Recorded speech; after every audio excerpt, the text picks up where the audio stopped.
Well, the awareness of awareness is simply paying attention to paying attention. In other words, when you're paying attention to the breath, what's happening? And you see, consciousness is so multi-layered that there's what it's attending, and then you can back up and attend to something. You can attend to yourself attending to that.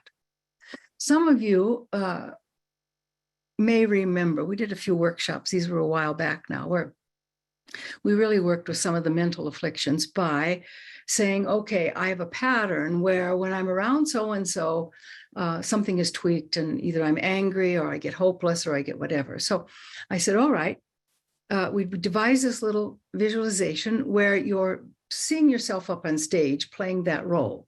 You're maybe in the first or second row and you're observing yourself going, this is bringing up the observer mind where you can observe yourself going through these motions, whatever they are. Someone says something, it's painful, and whether you say anything back or not, you have this internal reaction.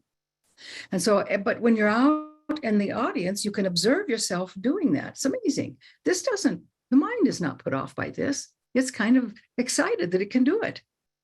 But then when you get so you can handle being aware of what going through the motions, the part of you that's up there on stage, and be aware of the part of you that's in the audience watching, then we add a third dimension. We put you in the back of the hall where you can watch the one who is watching the play, you see.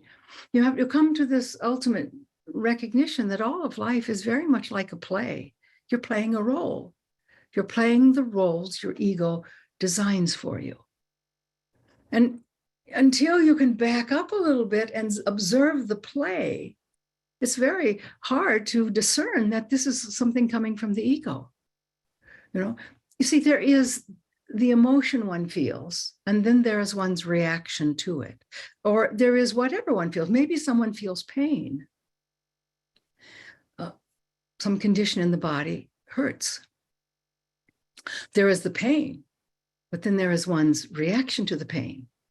And probably some of you have, probably all of you have seen people that get very dramatic when they have pain in their body. They cut their finger with a knife and it's as if the heavens are falling, you see? Or, well, it could be anything, I suppose. It's not that you don't want to feel that pain, but you want to be very aware of when the ego kicks in with its reaction. And that's what we want to pull back. I'm not saying that's easy, it isn't. But you have to learn that the pain is not the same as the reaction to the pain. And this is true with everything else. So what you're doing in being aware of awareness, you're looking at it, seeing how does it function. But you're not analyzing it. You're just observing. And when you can just observe yourself being aware, you're paying attention to paying attention. And that's what that's all about. So if I'm paying attention to the breath, can I watch myself paying attention to the breath? Or can I pay attention to paying attention to the breath? It's like moving one step back. And what you begin to discover is how vast conscious awareness is. You can probably go back 15 layers, you see, of watching the watcher and watching that watcher and watching that watcher. And consciousness can do it all. And with a little practice, it can be aware of several stages of this all at the same time. So this is where we're going with that. You want to know really what awareness is. And most people, at first think of it as their awareness. My awareness is doing this. What you will ultimately come to discover as you are being aware of awareness is that it isn't yours.